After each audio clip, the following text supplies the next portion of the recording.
resgatar aquela origem ali de você estudar focado para aquele concurso, focado para aquela banca, todos os professores ficarem ali pensando como extrair o melhor daquele edital para entregar para os alunos.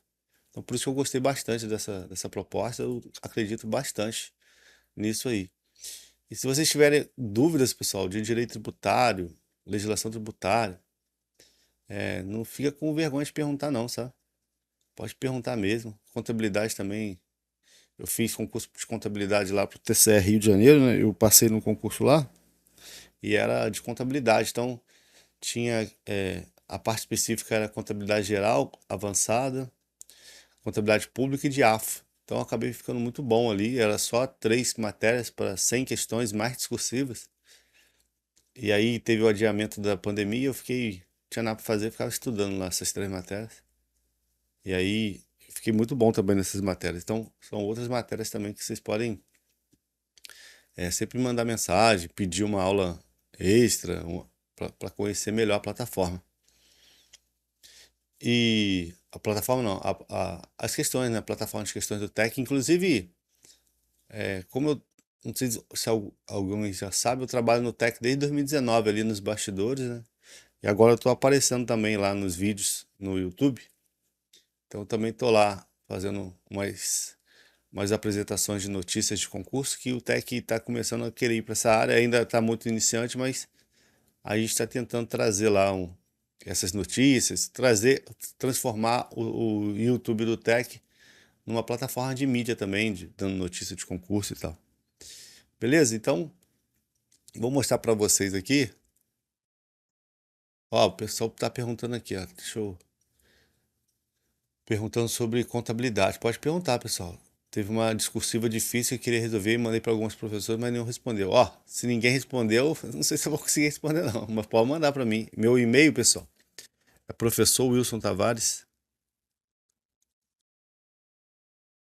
gmail.com. Fiquei muita dúvida, né, porque eu sou contador, fiz prova para contabilidade no TCE. Fiquei muita dúvida de qual matéria eu escolheria, né? Se eu ia ficar com direito tributário, contabilidade geral, contabilidade pública. No TCE, se eu ficasse com contabilidade pública, seria bem melhor para mim, sabe? Porque se eu tô trabalhando no TCE, eu consigo tirar dúvida de qualquer coisa a qualquer momento.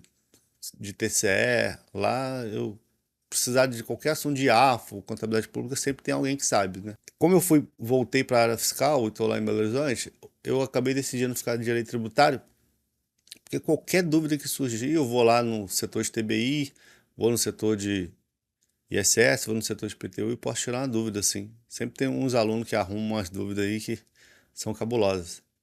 E no caso de contabilidade, eu consigo pesquisar sozinho, né? Porque eu fiquei tempo fazendo faculdade, pós-graduação. De AFO e contabilidade pública eu já tenho que mandar para os colegas. Mas se for uma dúvida que eu consiga resolver, que às vezes o pessoal vem com uma dúvida muito cabulosa, né? Aí tem que perguntar aos universitários.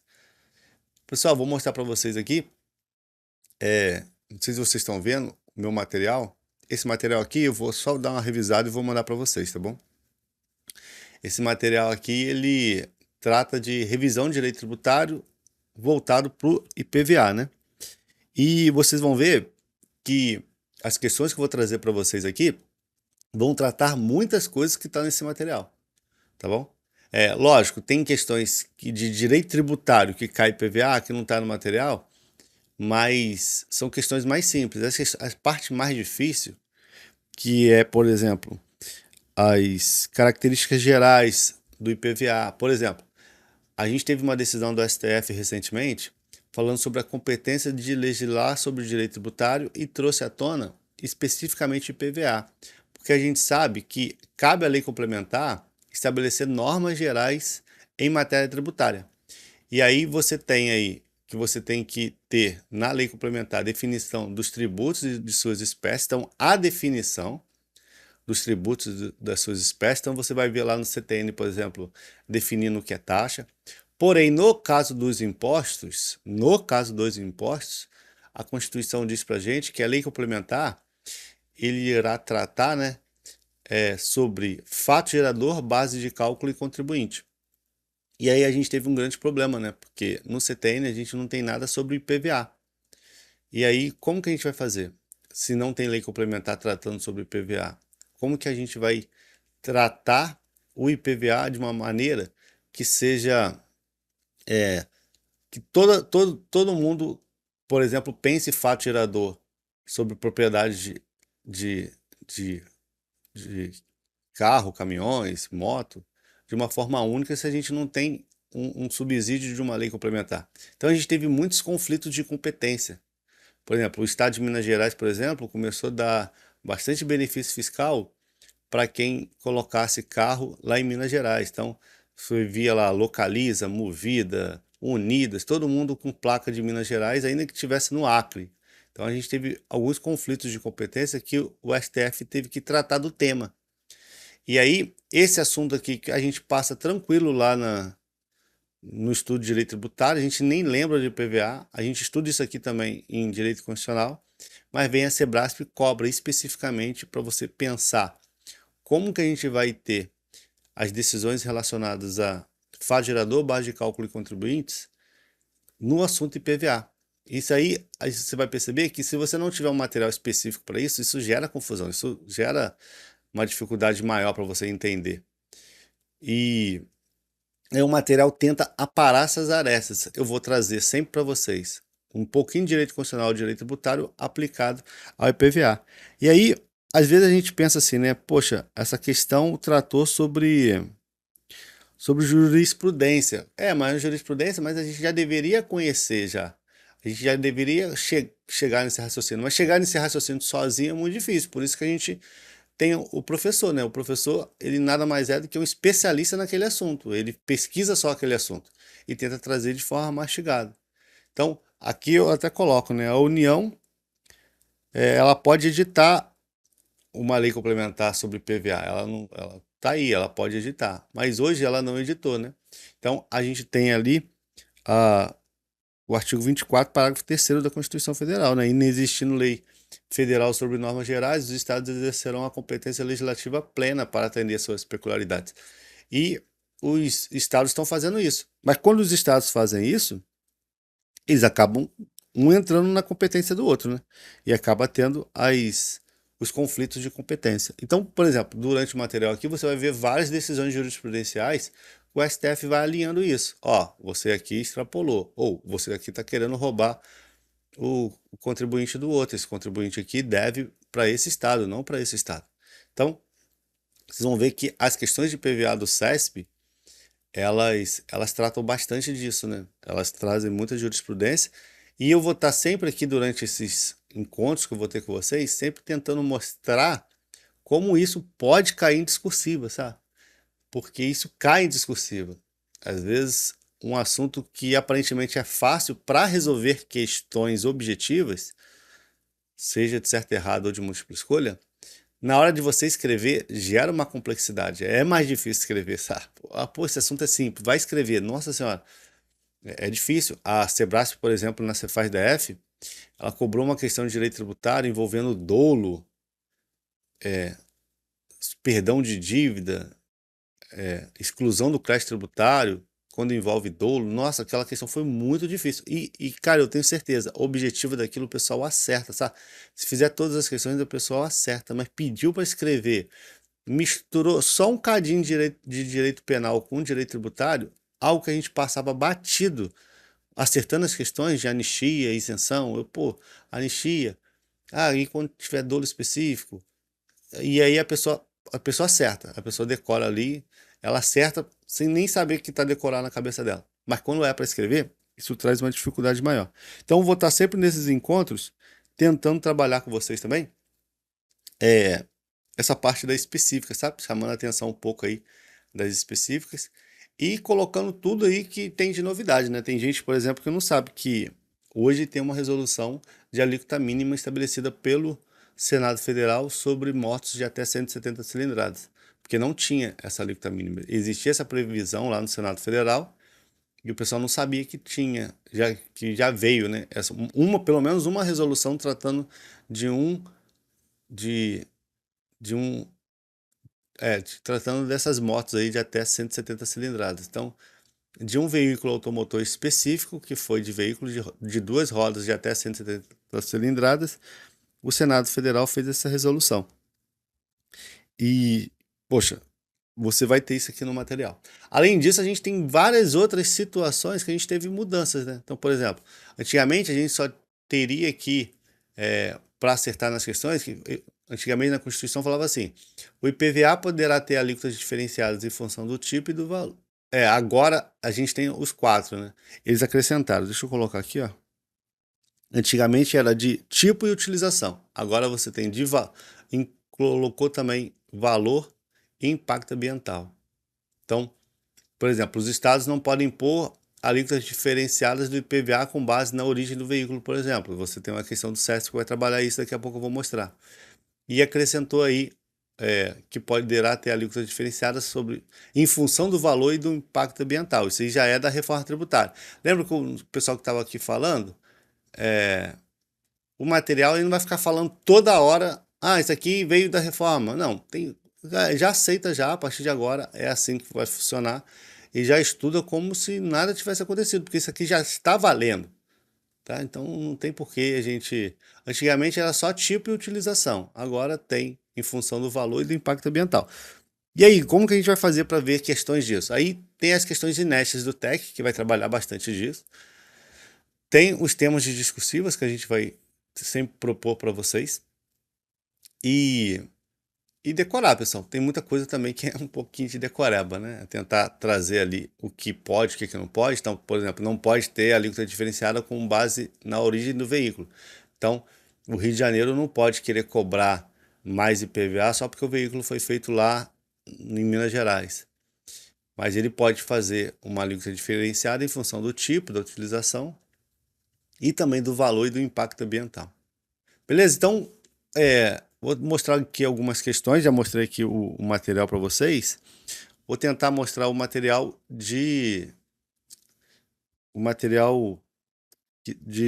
do Rio de Janeiro, né? Porque a gente também tem um material do Rio de Janeiro que eu vou disponibilizar para vocês. E esse material vai estar dentro aí do Reverso Academy. E esse material ele vai fazer o quê? Ele vai tratar a nossa legislação em sua essência mesmo, trabalhando cada ponto do material em forma de resumo. E aí eu tenho certeza que se vocês pegarem tá aqui, achei. Se vocês pegarem a parte teórica de jurisprudência, a parte ali de conceito de direito tributário, e quando vocês chegarem na parte desse resumo, o resumo do IPVA na lei do Rio de Janeiro, que normalmente a gente tem isso aqui, né? Normalmente a gente tem isso aqui. A gente tem a lei seca. A lei seca é importante, pessoal? É importante. Eu até vou colocar a lei seca para vocês também toda marcadinha. Mas assim, nada melhor do que um material esquematizado, né? Então, esse material esquematizado aqui, eu sempre falo para o pessoal ler os dois, tá?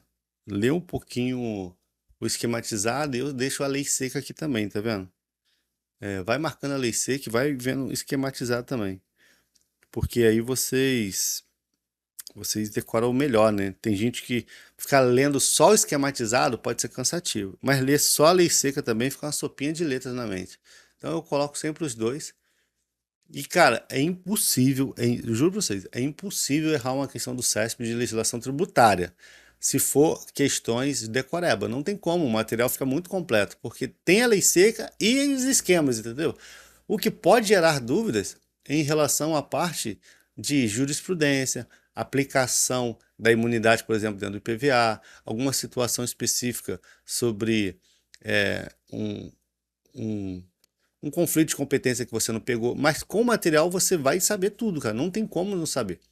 E aí a tendência é direito tributário barra legislação tributária chegar a quase 48% da nota, 50% da nota, porque vai ter discursiva também que vai versar sobre isso. Então, a gente vai estar aqui, né, vou mostrar um material de TCD também, que eu vou trazer também para vocês, vai ter de CMS também, tá, pessoal? Só estou acabando de produzir. E aí vocês podem ficar tranquilos, porque, assim, é difícil? É. Por exemplo, ITCMD é difícil? Não é fácil. Mas, pô, quem estuda na frente, quem tá focado, não tem como não ir bem, sabe? E aqui o material tá todo esquematizadinho. Aqui eu preciso trazer essas novidades, né, de reforma tributária, porque teve algumas situações que mudou. Eu vou explicar tudo isso para vocês, mas vocês vão explicar com o material na mão. Vocês vão entender bem melhor. Aí tem bastante esqueminhas, e aí eu sempre coloco esquema e reforço a lei seca de novo, porque não fica só o esquema, né? Eu acho que fica muito cansativo se tiver só esquema. E as isenções aqui, eu vou tentar explicar como pensar essas isenções, mas na maioria das vezes essas questões de isenção, não incidência, alíquota, é decoreba mesmo, não tem muito jeito, né? Olha aqui no Rio de Janeiro a quantidade de isenção que a gente tem de TCMD. E eu tenho certeza também que com esse material aqui, a leitura fica mais fácil, né? A leitura da lei seca. E não é um material gigante não, tá, pessoal? Não é um material gigante, não. A legislação do Rio de Janeiro, na parte de IPVA e TCD, ela é pequena. O maior medo mesmo é a parte ali de ICMS, né? Porque ela pode cobrar, colocar no edital a parte de regulamento, e aí é bastante coisa pra gente trabalhar. Mas a gente vai ter que trabalhar, né? Não tem muito jeito para quem quer passar. Pessoal, eu vou mostrar para vocês aqui algumas questões e vou procurar aqui no material. Eu peguei aqui, eu fiz um filtro normal, botei CESP, coloquei ali direito tributário, busquei os enunciados ali que envolvia IPVA e, e peguei também questões de IPVA que caíram nos últimos concursos. Então vou tentar passar aqui as questões rapidinho. Alguém tem alguma dúvida, pessoal? Vocês estão me ouvindo bem? Ninguém se manifestou? Tá todo mundo entendendo tudo? Tá tranquilo? Então beleza, pessoal. Professor, bom dia. Bom Como é que dia. será a sequência das suas aulas? Vai começar com IPVA, vai terminar IPVA e depois vai TCD ou vai mesclando um ao outro? Um É, dia eu um tô, imposto, outro dia. eu tô pensando em fazer o seguinte, eu vou conversar com o Arthur, eu vou mandar um material para vocês, aí estipular, vocês vão colocar na rotina de estudo de vocês o estudo desse material. Então, por exemplo, a gente vai pegar IPVA ali, deve ter umas 40 páginas de teoria.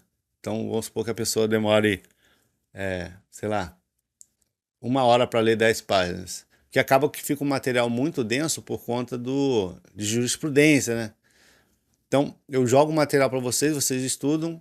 E aí, por exemplo, mandei o material para vocês na sexta-feira. Pessoal, até terça-feira todo mundo com material lido, porque aí eu consigo avançar mais rápido, né? Não preciso explicar tanto. A gente já vai, que aí a gente consegue trabalhar, por exemplo, 49 questões muito mais rápido, entendeu? Você acha que fica legal? Fica legal assim, não fica? Manda o material antes, vocês estudam o Vai ser material. legal. Isso. E e aí a gente pode aprofundar ICMS também, cara. Porque o que acontece? ICMS é um material que ele é bem difícil de estudar, né? O pessoal tem bastante dificuldade. Então a gente pode alinhar também a parte de ICMS. A gente pode fazer a mesma coisa de ICMS. Eu coloco o material para vocês colocarem na rotina de estudo de vocês. Então vocês pegam a parte, por exemplo, você vê, né? IPVA e TCD é uma matéria. Já a parte é uma aula, né? Já a parte, por exemplo, de ICMS são 7 aulas. A gente trabalha 7 aulas aqui. Fora o Simples Nacional também, pode cair, mas eu acho que Simples Nacional eu espero pós-digital para ver como vai ser. Por exemplo, ICMS a gente tem aqui também bastante coisa para trabalhar, sabe? Então eu posso mandar um material para vocês e vocês fazem um estudo e aí a gente consegue avançar mais rápido, sabe? E aí eu posso fazer aqui, vou mostrando para vocês página a página explicando, trazendo questões do TEC, a gente vai selecionando as questões do TEC e a gente vai fazendo, e se quando chegar na parte que você tiver dúvida, tu levanta a mão e faz a dúvida. Aí a gente consegue aprender ICMS assim muito mais rápido assim, do que você quebrando a cabeça, buscando qual a parte do vídeo que o professor falou aquilo numa aula gravada. Aqui não, a gente vai trabalhando as questões, vai trabalhando o material que vocês já leram, e a gente vai fazendo as questões juntos. Aí qualquer dúvida, só mandar mensagem. Assim, você pode mandar mensagem antes para eu já ler, para eu já ficar esperto quando chegar, mas se você ler o material, pareceu que entendeu. Pô, entendi. Aí eu tô falando aqui, mostra uma questão, você fala, putz, cara, não sei nada. Entendi, foi nada. Aí tu já pergunta, opa, professor, para aí, explica melhor isso aqui. E é legal mandar essa dúvida, porque às vezes a dúvida de alguém que tá mais perdido, então o cara, pô, tô entendendo é nada mesmo, achei que eu tava entendendo tudo, mas não sei nem perguntar. Ah, o colega fez a pergunta, agora eu entendi. Tudo funciona. E vocês vão ver que tem coisa do dia a dia, né? Então a gente vai trabalhar, por exemplo, a parte aqui dessas mudanças trazidas, por exemplo. Eu gosto sempre de fazer isso, pessoal. Por exemplo, teve uma mudança lá no CTN. Beleza. Mas onde eu aplico aquilo? Pô, essa mudança do CTN aqui vai aplicar diretamente ao ICMS. Então eu vou lá, pego aquela situação lá do CTN, coloco aqui no material de ICMS para você ver na prática o que aconteceu. Porque você às vezes estuda o negócio de direito tributário, aí você estuda o ICMS na Lei Candir e você às vezes não consegue. Você não tem que fazer, né? Quem tem que fazer isso para você é o professor, pô. Você tem que fazer a ligação. Pô, o negócio que você tem lá com a Lei Candir aqui. Aí a maioria dos cursos faz o quê? Ah, vou trabalhar a Lei Candir. Beleza, você entende a Lei Candir. Mas, pô, teve uma mudança lá no CTN, agora, recente, que impacta diretamente o ICMS. Mas não tá na Lei Candir ainda, não teve reflexo na Lei Candir. Então a gente precisa ficar sempre trabalhando isso. Porque é isso que diferencia a gente para tirar boas notas. Eu sempre faço concurso, vou lá, vamos supor, se minha esposa fosse fazer ISS Cuiabá, eu não ia ficar lá manhã e tarde à toa. Eu ia entrar lá na prova e ia fazer. E aí eu vou muitas das vezes com o conhecimento que eu tenho. E meu conhecimento, por exemplo, em direito tributário, às vezes é tão grande que eu acabo acertando a maioria das questões. Não porque eu sei muito, não. É porque, como eu acabo dando aula também, mas eu fico fazendo essas conexões do CTN, mudou isso, aí eu vou lá, coloco no meu material, pô, isso aqui teve reflexo no IPVA, ia lá, teve uma mudança no CTN, onde teve esse reflexo? Teve no ICMS, teve no IPI. Eu faço essas anotações no caderno, e porque as questões vão versar sobre isso. Pô, teve uma mudança no CTN, você acha mesmo que uma banca tipo o Sebrasf, numa prova de Cefaz e RJ, vai cobrar isso aqui só? Isso aqui o pessoal vai saber, pô. Ela vai falar, vai fazer uma questão um pouco mais complexa, contando uma historinha de CMS para você buscar esse conhecimento. Então, isso aqui, igual o Arthur falou, isso aqui a gente vai diferenciar vocês assim, trazendo essas conexões, trazendo um material bem detalhado para a gente não perder questão de bobeira. Pode perder? Pode. Tem questões que não tem jeito, né, pessoal? Tem questões que é tão difícil que, tipo, às vezes, às vezes o estilo de prova também, ela exige uma rapidez que você às vezes não consegue lutar por todas as questões. Isso é importante, pessoal. A prova do CMS nos últimos anos, todas as provas, né, desde lá de 2008, 2009, 2007, sei lá quando começou, as provas elas tendem a não cumprir o mínimo de as pessoas, vamos supor, abre 50 vagas, não passa 50. Por quê? Porque as provas têm sido muito de sobrevivência. Então eles colocam um mínimo lá, sei lá, 50% em cada disciplina e faz uma prova muito rápida, que você não consegue, por exemplo, desenvolver um raciocínio em cada questão. Então você tem que meio que ir direto, ler aquilo e já marcar a resposta, ler, já marcar. Isso traz uma dificuldade muito grande para o aluno, né? Porque se eles pelo menos fizessem umas questões fáceis, eles vão lá e fazem umas questões difíceis também. Então, eu acredito muito nisso, que essas conexões que a gente já tem, por exemplo, do CTN aplicado aos impostos, quando você lê a questão, você não vai ficar precisando pensar, trazer aquilo de algum lugar da tua mente. Não, você já fez essas conexões. E as questões jurisprudenciais caem muito, né? Eu sempre coloco, por exemplo, no meu material, conflitos de competência. Então, por exemplo, vocês vão ver, né? Eu vou mandar o material para vocês, só dar uma revisada nele aqui, porque a última vez que eu atualizei foi em abril. Pode ser que tenha alguma novidade aqui. Por exemplo, conflitos de competência eu gosto muito de colocar, porque as bancas gostam de cobrar conflitos de competência. Então, por exemplo, você tem um conflito de competência de TBI com ITCD, você tem alguns conflitos de competência de CMS com ISS, sabe? E conflitos de competência entre entes, né? Então você tem um ente querendo roubar o imposto do outro. Então, essa parte aí pode ficar tranquilo que a gente vai dominar tudo. Aí eu mando o material para vocês. Então eu vou mandar, ó, a gente vai fazer, leia a aula aí de PVA, leia a aula de TCD, leia a aula de incidência e não incidência de ICMS. Aí, 2, 3 dias depois a gente vai e a gente mata as questões aqui. Fica bom? Fica bom, não fica? E aí alguém se manifesta, tá bom? Pode ser desse jeito, fica legal? Comigo, não, o Arthur me chamou porque hoje eu tô entrando nessa área aí de ficar especialista em direito tributário e legislação tributária. As outras matérias, eles vão utilizar o material do TEC Concurso, né? Aí é porque eu tenho esse diferencial, pessoal. Eu especificamente tenho esse diferencial porque eu dou aula de direito tributário e legislação tributária. Então eu tenho um material próprio, entendeu? E se vocês entrarem no TEC Concursos, o material que está lá é meu também. Então, se você entrar lá na parte de legislação tributária, o material que está lá no TEC Concursos é o meu. Só que lá no TEC Concursos eu não trabalho a parte de PVA e TCD, porque é outro professor que trabalha. E aí eu sentindo essa necessidade de trazer um material um pouco mais completo. Aí eu fiz o meu material. Eu já trabalho com o meu material desde 2018. É porque eu não sou muito de divulgar o material, é porque eu estou sempre em outra atividade. E aí quem me conhece lá pelo Instagram está sempre comprando meu material, eu vou falando dele, mas eu não faço aquela propaganda agressiva, eu não tenho um cursinho voltado para vender material, entendeu?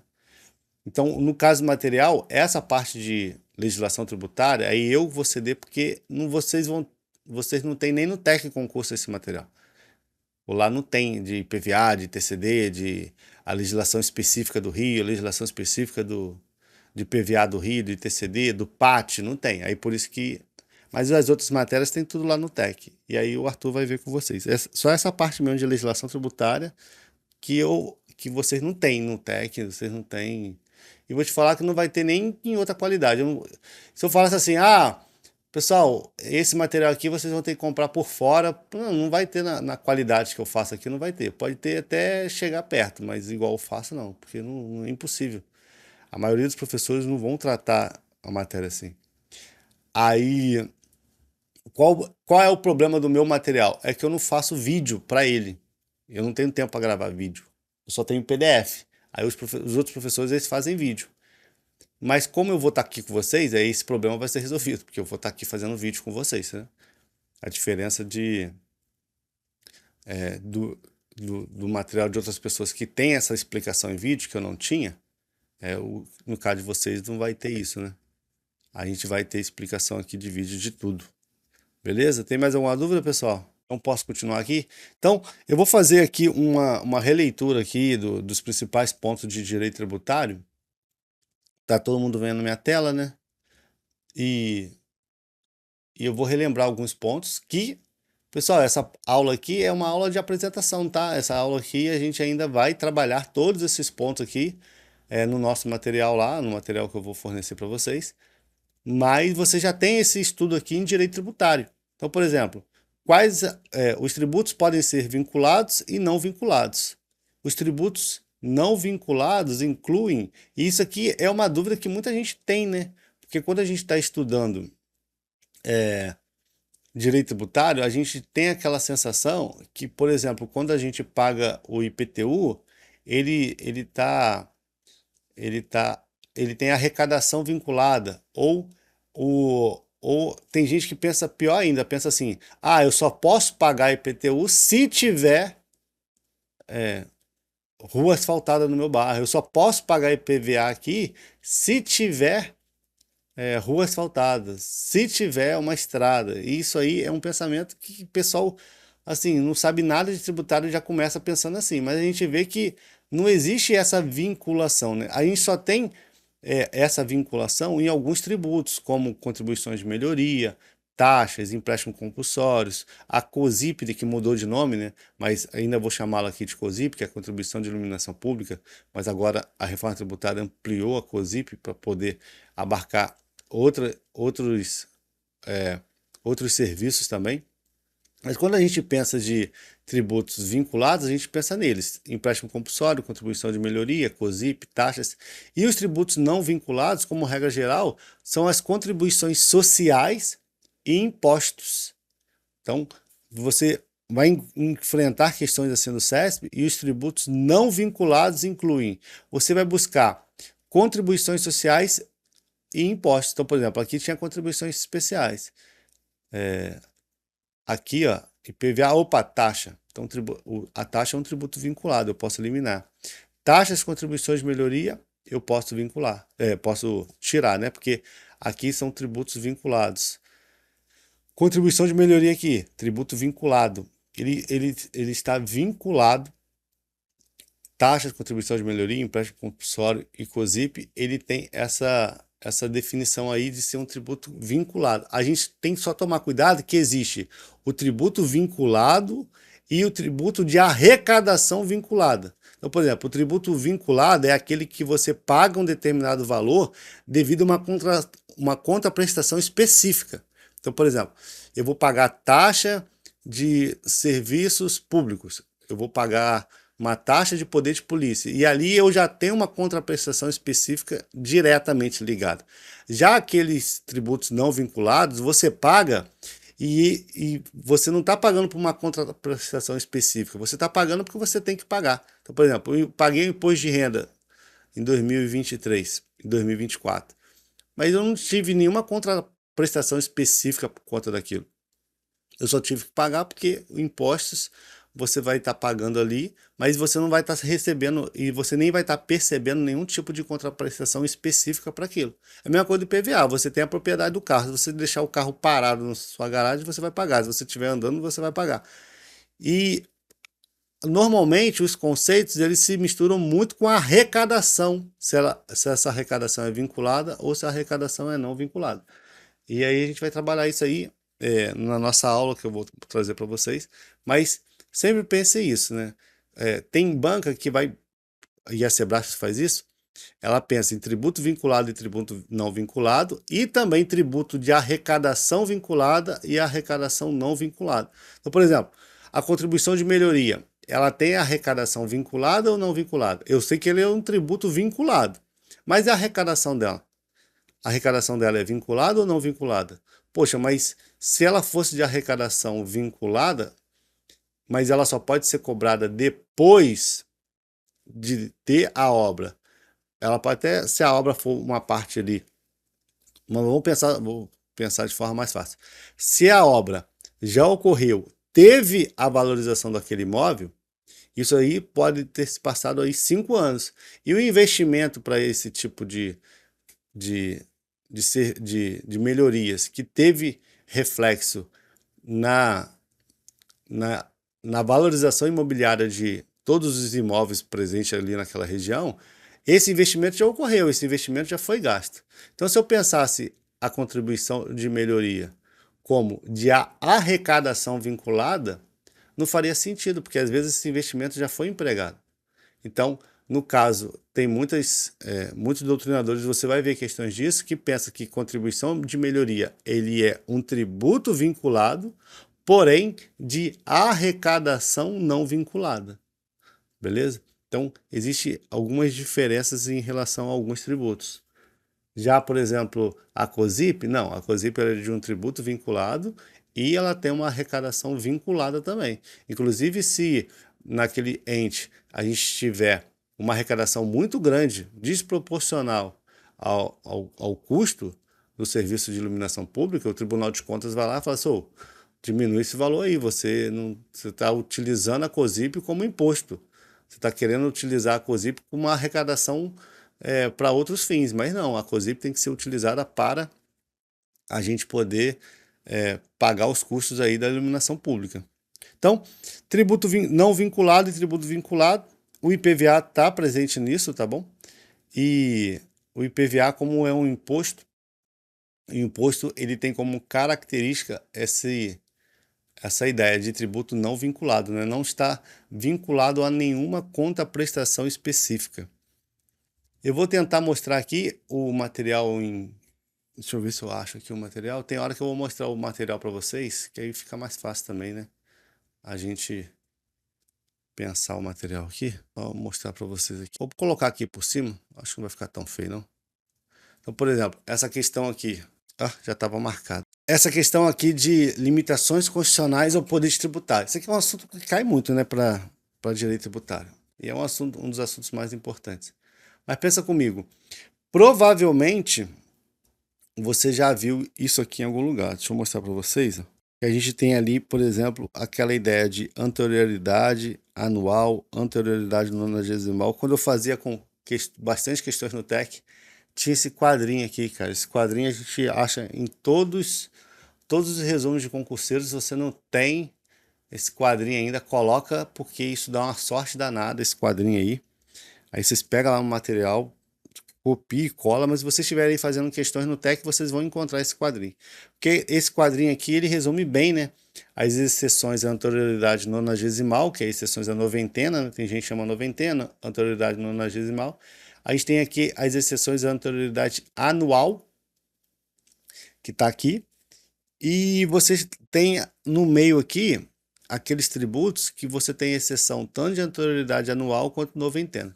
No caso do IPVA, a gente só tem exceção à noventena da base de cálculo do IPVA. E isso é muito cobrado em prova. Então, por exemplo, considerando as limitações constitucionais ao poder tributar, a fixação da base de cálculo do IPVA está sujeita à anterioridade anual, mas não à anterioridade nonagesimal. Então, você vai perceber que a maioria das fixações da base de cálculo do IPVA ocorre praticamente no último dia do ano, dia 30 de dezembro, dia 31 de dezembro.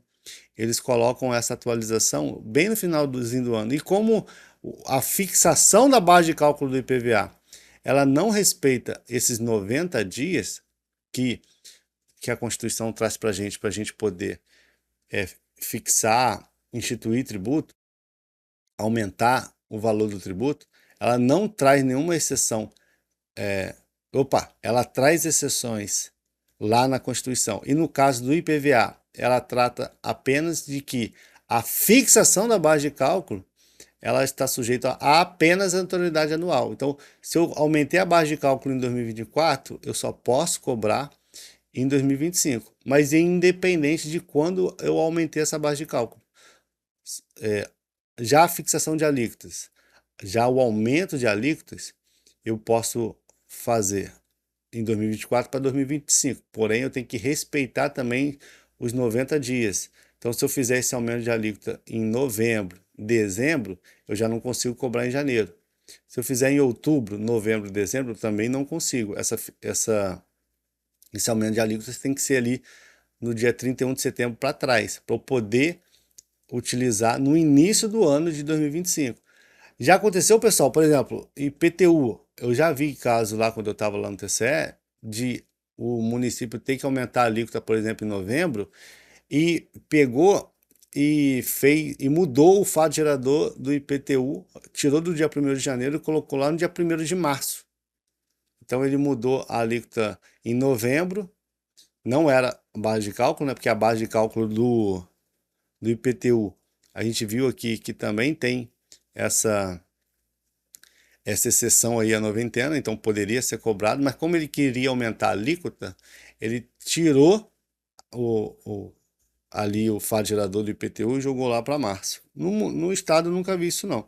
Então, normalmente o estado, ele também não aumenta muito a alíquota no desespero ali do final do ano, mas a gente tem que saber, e vai ser cobrado bastante isso, que apenas a fixação da base de cálculo do IPVA está sujeita à autoridade anual, não está sujeito à nonagesimal. Os outros assuntos aqui não estão relacionados ao IPVA, então eu vou passar, tá bom? Só passar aqui rapidinho. Livros e jornais gozam de isenção tributária. Alguém arrisca aqui, porque isso aqui está errado? Isso aqui é imunidade, né? Essa isenção tributária constitucional a gente chama de imunidade. A C aqui está errado. É verdade instituir tratamento desigual entre contribuintes que se encontram em situação equivalente. Isso aqui é perfeito. Mas essa exceção aqui não existe, tá? Essa exceção aqui não existe. Salvo se a distinção se der, não pode. Isso aqui foi invenção da banca. A União pode instituir tributos de nenhuma natureza sobre o patrimônio dos estados e dos municípios. Aqui está errado, porque a União não pode instituir impostos, né? Então, a imunidade lá que a gente trata lá no estudo de direito tributário é relacionada a impostos. Então, pode sim, a União, ela está errada aqui, porque ele generalizou em tributos, e na verdade é impostos, né? E essa aqui eu acho que é a questão mais difícil da prova, que é a concessão de crédito presumido relativa a quaisquer impostos somente pode se dar mediante lei específica. Então, você tem que ter uma lei específica dando concessão de crédito presumido. Você não pode fazer uma lei genérica, ainda que ela seja uma lei complementar, uma lei ordinária, você não pode tratar de outros temas. Então, tem que ser uma lei específica de crédito presumido. Não pode, por exemplo, uma concessão de crédito, uma isenção, um parcelamento. Tem que ser sempre lei específica, tá bom? Aqui, ó. Mais uma questão, a fixação da base de cálculo do IPVA se submete, a gente viu aqui agora, né? A fixação da base de cálculo do IPVA, ela só se submete à anterioridade anual, né? Ela não se submete à nonagesimal. Então, vou colocar aqui anterioridade anual. Aí sempre tem esses nomes aqui, né? Esses nomes malucos podem quebrar a gente, né? Porque se submete à anualidade. A anualidade, aí é um conceito antigo que tinha de AFO. E às vezes você leu isso aí no material de AFO, não sei, aí você vai lá e marca a anualidade, mas esse conceito aqui não existe. Você vem aqui, ó, e marca anterioridade anual, tá bom? Cuidado com outros conceitos que você pode conhecer aí e acabar isso te atrapalhando. Então, a CESP vai cobrar isso, né? Porque às vezes o cara veio da área de controle, estudou lá o princípio da anualidade, aí ficou meio confuso quando ele leu anterioridade anual, aí ele erra uma questão que aparentemente deveria ser fácil, né? Mas aí o cara erra porque ele acaba confundindo os conceitos mesmo. Pessoal, fala alguma coisa aí, tá super tranquilo, tá vendo, tá gostando, acha que eu tô muito acelerado? Isso aqui é uma aula experimental, tá? Só pra gente, vocês me conhecerem, mas tá tudo tranquilo. Fala aí, Fábio, o que que você acha? Esse caminho mesmo aí, tá bom? Obrigado. Valeu. E, é, então vamos continuar aqui. Essa questão aqui, ela tratou de IPVA também, né? Que aí fala assim, ó, embora a Constituição Federal configure imunidade tributária dos partidos políticos. Bom dia, professor. Bom dia. É, eu fiquei com uma dúvida. No caso, eu já até cheguei a estudar isso, mas esqueci. O senhor até comentou para alterar a data do fato gerador. Tipo o IPTU, de 1º de janeiro para fevereiro ou março, tem que respeitar algum princípio, essas coisas?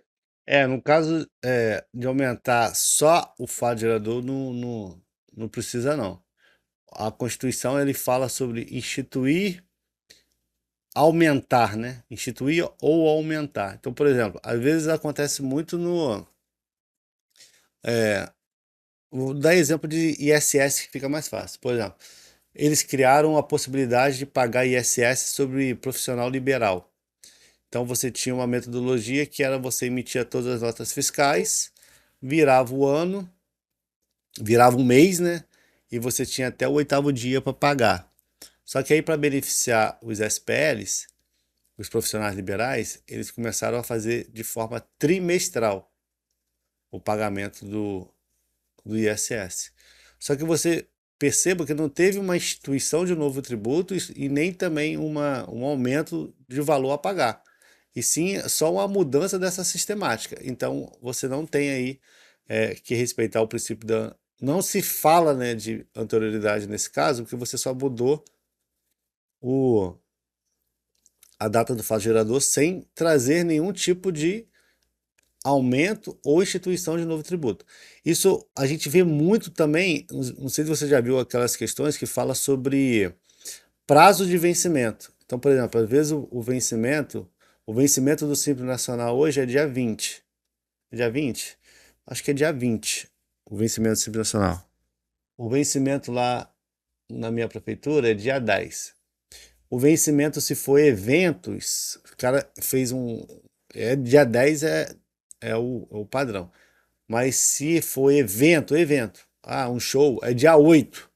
Aí vamos supor que o município fala assim, vamos botar todo mundo dia 20, o pessoal do Simples, o pessoal do evento, não tem problema. Porque você não teve uma instituição de novo tributo. Então, alteração também do prazo de vencimento, isso não traz necessidade de você fazer, tem que respeitar a anterioridade, porque não se fala disso aqui. A anterioridade a gente só pensa em instituir ou aumentar tributos. Beleza? Quer ver? Tem até uma outra também que depois você pode dar uma pesquisada, que é a isenção. Por exemplo, teve uma isenção no Rio Grande do Sul que ela ia até dezembro de 2020. e era uma isenção de 10 anos. Aí chegou ali no dia 28 de dezembro, ficou aquela pergunta, né? Eu mantenho a isenção ou não mantenho a isenção? E aí o Rio Grande do Sul preferiu por não manter a isenção. Ele não prorrogou. Aí o pessoal quis alegar do tipo assim, pô, me pegou de surpresa. Porque eu havia gerado uma expectativa de ter essa prorrogação desse vencimento, dessa isenção. E também não há que se falar de anterioridade, porque a isenção ela não trouxe um aumento do tributo. Na verdade, o tributo sempre existiu, teve uma exclusão desse crédito tributário por um certo período e depois ele está voltando, entendeu? Então também não há que se falar de aumento de tributo aí, de uma instituição de novo imposto. Não, o imposto sempre existiu. O ICMS lá sobre uma parada lá verde lá sempre existiu. Teve a isenção, então teve a exclusão do crédito tributário sobre aquele momento, mas depois ele voltou e, entre aspas, não pegou ninguém de surpresa. Não há que se falar de anterioridade nesse caso. Pode falar, mano. É Mauro ou Ézio que tava perguntando? Ah, Ézio, pô. E aí? Mas você ia dar mais um exemplo aí? Pode. Eles estão querendo, falando aí sobre conflito de competência, o que acontece? Você vai ter a figura dos órgãos de recurso administrativo.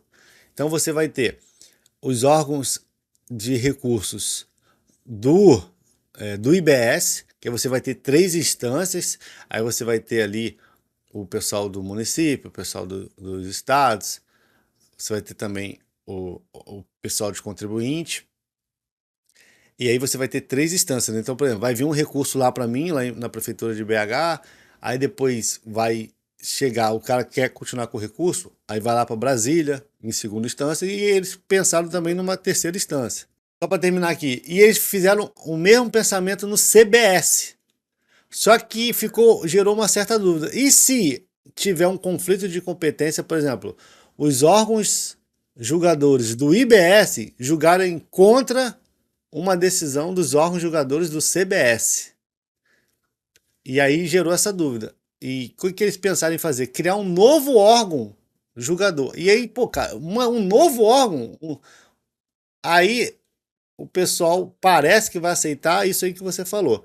Se tiver algum conflito do IBS com o CBS, o contribuinte coloca na justiça e o STJ vai. Porque a ideia é, pô, vai ter mais uma instância, porque no final de tudo ele pode entrar na justiça, né? Então você vai ter 3 instâncias no IBS, 3 instâncias no CBS. Se tiver conflito de competência nesse julgamento do IBS e do CBS, que é um julgamento ainda administrativo, então vamos criar uma nova instância que aí pega os dois. Não, o pessoal falou, não, cara, pelo amor de Deus, se ainda tiver, aí deixa o judiciário resolver, pô. O judiciário resolve, entendeu? E aí coloca o STJ, porque se for tudo chegar até o STF, pô, aí é brincadeira também, aí não acaba nunca nada, né? Que o contribuinte quer muitas vezes isso, pessoal, que não acabe nunca nada, porque enquanto ele estiver lá, a chance dele não pagar aquilo tudo lá de multa, de juros, de mora, ele tá podendo usar aquele dinheiro para girar, às vezes, o capital dele. Sai mais barato você dever para o fisco do que você pegar o empréstimo, por exemplo, porque muitas vezes o fisco ele tira os juros, tira a multa nesses programas de conciliação aí, fica de boa. Então, continuar aqui, pessoal. Olha, vou fazer bem rapidinho aqui um bate-bola, mas isso aqui não é aula, tá, pessoal? Não tá contando como encontro, não tá nada. Isso aqui é só pra gente se conhecer mesmo. Eu nunca vi a cara do Wilson, tô vendo hoje. Então, beleza. Então, embora a Constituição Federal confira imunidade tributária aos partidos políticos, admitem-se a instituição e cobrança. E aqui a gente tem uma situação que a gente fala sobre a imunidade tributária aos partidos políticos, entidades. Vou até coloquei aqui, ó, instituição de educação e assistência social, partido político e suas fundações, entidade sindical dos trabalhadores. No caso desse material aqui, está falando do IPVA, né? Então, eu coloquei aqui, né? A imunidade dos veículos que estejam vinculados com as suas finalidades essenciais. A imunidade que a gente trata lá, ele fala o seguinte, ele fala que a imunidade sobre patrimônio, renda ou serviços. Não é assim que está escrito lá? Patrimônio, olha lá. Ó, sem prejuízo de outras garantias, é vedada à União instituir impostos. Então aquela questão falou de tributo, estava errada, impostos sobre patrimônio, renda ou serviços. E aí ele vai incluindo tanto um dos outros, quanto de entidades religiosas, e aqui ele vai trabalhar sobre imunidade de partidos políticos, sindicatos, trabalhadores, entidades de educação e assistência social. E aqui está aqui, ó, patrimônio, renda ou serviço. E essa questão aqui foi polêmica. Para o CESP não tem nada polêmico aqui, ó. Então, por exemplo, a gente vai pegar os impostos, porque ele não trouxe nenhuma pegadinha, deixou todos os impostos, mas quais impostos aqui não estão versando sobre patrimônio, renda ou serviço? Então vamos lá. Sobre aplicações financeiras, patrimônio. Sobre renda, renda dos partidos, é sobre renda. Então, a imunidade é sobre patrimônio, renda ou serviços. IPVA sobre veículos, é patrimônio.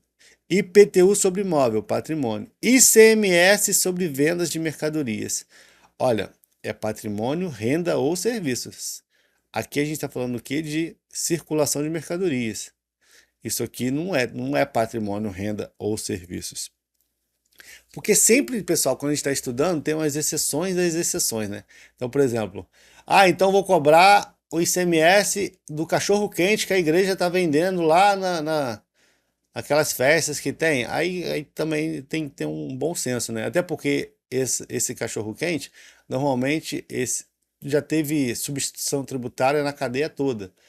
Ali, esse cachorro-quente, aquilo que a igreja está vendendo ali, inclusive os partidos políticos mesmo. A gente fez uma social aqui, a gente está vendendo umas canetinhas. Isso aí não é uma atividade preponderante de atividade empresarial. Então, não é para ficar bitolado. É pensar o seguinte, imagina um partido político, por exemplo, começar a fazer um comércio de notebooks. Opa, calma aí, pô, você não pode fazer um comércio de notebook. Não, é para a gente aplicar nas finalidades essenciais nossas. Beleza, você pode até aplicar nas finalidades essenciais, porém, a imunidade que trata a Constituição é sobre patrimônio, renda ou serviços. Não é de circulação de mercadoria. Por isso que a letra D aqui fala aqui que pode ter sim a cobrança do ICMS sobre vendas de mercadoria pelos partidos políticos. Continuando aqui, pessoal, sobre imunidade ainda, a gente tem aqui mais uma questãozinha, né? Que fala o seguinte, deixa eu ler aqui na tela. Considerando-se as limitações ao poder de tributar, previstas no texto constitucional, é juridicamente admissível que um ente público estadual institua a cobrança da taxa. Então, cobrança de taxa não vai entrar naquelas imunidades que a gente acabou de falar agora, que são as imunidades sobre impostos de patrimônio, renda ou serviços. Aí, por exemplo, a União pode cobrar taxa do município? Pode. O Estado pode cobrar taxa de um serviço prestado à União? Pode, porque aqui não está naquelas exceções. E eu só queria mostrar para vocês essa questão aqui de PVA, né? Se o dinheiro for usado dentro do seu propósito, as igrejas possuem imunidade ICMS. Inclusive, se essa igreja, por exemplo, estiver importando um notebook dos Estados Unidos, ela seria contribuinte do ICMS. Mas como o objetivo dessa importação de notebook, esse objetivo específico dessa importação, não é para atividade empresarial, já tem decisão jurisprudencial que não teria a necessidade da igreja se posicionar como contribuinte do ICMS por conta disso. A igreja, pessoal, ela é sempre um caso à parte, né? Porque a igreja, eu acho que essa decisão, por exemplo, foi errada, porque você está privilegiando, por exemplo, a igreja comprar fora do país, já que ela, como contribuinte, de fato, ela não tem essa imunidade. Então, por exemplo, se a igreja compra na Magazine Luiza, o ICMS vai ser pago pela Magazine Luiza, porém, quando ela importa, aí ela é a contribuinte de direito, aí ela tem imunidade. Então, a tendência é o quê? É você estar privilegiando a igreja comprar fora do país do que dentro do país, pô. E não faz sentido isso. A imunidade, ela é para ajudar essas entidades, porém sem prejudicar o país como um todo, né? Então, a ideia é, ó, você compra dentro do país, você vai ter o imposto gerado aqui pelo contribuinte de direito, que é a Magazine Luiza, e você vai ter que arcar com esse ICMS, porque você, na verdade, não tem relação jurídica com o fisco. Aí os caras vão lá e manobram. Ah, não, já que eu não tenho, então vou importar, porque aí eu vou ter e não vou pagar o imposto sobre o computador que eu comprei. Aí vem a jurisprudência e fala que não, tá certo, não tá certo. Especificamente nessa questão, a imunidade que abrange patrimônio, renda e serviços relacionados às atividades essenciais dessas respectivas entidades. E depois eu vou mostrar para vocês, não hoje, né, uma discursiva que caiu lá na prova da Cefaz MG, porque ele tratou não só dessa imunidade que aparentemente tá fácil aqui, né? Ah, partido político, ele vai abranger patrimônio, renda ou serviço. Mas também ela cobrou quando o que essas entidades têm que respeitar para não perder essa imunidade. Então, por exemplo, tem que aplicar o dinheiro todo no Brasil, não pode distribuir lucros ou dividendos, tem umas coisinhas dessas, inclusive já tem até lei complementar tratando mais sobre isso, mas a gente vai falar depois. Vamos focar aqui no IPVA, tá? Vamos focar aqui no IPVA. Então vamos continuar aqui, para não ficar muito grande, que o negócio era para durar 1 hora, já tá 1h15, eu tenho que pegar no trabalho daqui a pouco. Opa! Então vamos lá, pessoal. Então, essa questão aqui, tá? É C, né? Ela pode instituir sim a cobrança de taxa referente a um serviço prestado à União. Então, de acordo com a Constituição Federal, no que se refere à distribuição da competência legislativa de natureza tributária, eu vou... Ah, tá. A gente vai entrar aqui naquela parte de alíquota mínima e alíquota máxima. Não sei se todo mundo sabe, né? A gente tem aí a Constituição Federal, ela distribui competências para poder estabelecer alíquota mínima e alíquota máxima de vários impostos. Então, por exemplo, do ISS, ele fala que a lei complementar vai trazer alíquota mínima e alíquota máxima do ICMS, do ISS. Do ISS é a lei complementar. Já no caso do ICMS, do IPVA e TCD, ele trata que o Senado Federal que vai estabelecer essas alíquotas mínimas e alíquota máxima. Além disso, vai trazer também alíquota interestadual, de exportação. Então, no caso do ICMS, tem várias regrinhas. Do IPVA é muito fácil. O Senado Federal, quanto ao IPVA, vai trazer alíquotas mínimas e quanto ao ITCD, vai trazer alíquotas máximas. Já no caso do ICMS, a gente já tem algumas ali particularidades. Por exemplo, no caso de IPVA e TCD, não tem nada obrigatório, é facultativo. Já lá no ICMS, algumas alíquotas é obrigatório o Senado Federal trazer, tá bom? E a gente tem algumas particularidades dentro do ICMS que a gente vai estudar dentro do ICMS. Então vamos dar só uma olhadinha aqui no caso do IPVA, que é a aula 0 hoje, que a gente está aqui batendo um papo sobre IPVA. Então, cabe ao Senado Federal fixar alíquotas máximas? Não, alíquotas mínimas, tá bom? Alíquotas mínimas. Cabe ao Senado Federal fixar alíquotas mínimas sobre TCD? Não, é alíquotas máximas, tá bom? E aqui, as outras questões, eles vão tratar sobre ICMS. Opa, tá vendo aqui, ó? Cabe ao Senado Federal fixar alíquotas mínimas? Não, alíquotas máximas. Cabe ao Senado Federal fixar alíquotas máximas sobre PVA? Não, alíquotas mínimas. E essas três aqui vão versar sobre ICMS, que é uma aula específica de ICMS que eu vou trazer para vocês. E essa questão aqui, pessoal, pode favoritá-la, tá? Ela tem uma particularidade muito grande. Inclusive, essa resposta aqui, ela é bem interessante, tá bom? Esse terço final, esse finalzinho aqui do texto é super importante, coloque aí, porque o Senado Federal ele vai fixar alíquotas máximas nas operações internas do ICMS, mas não em qualquer caso, e sim apenas para resolver conflito específico que envolva interesses dos Estados Federados. Então, normalmente a gente decora assim, a alíquota máxima o Senado Federal nas operações internas. Calma.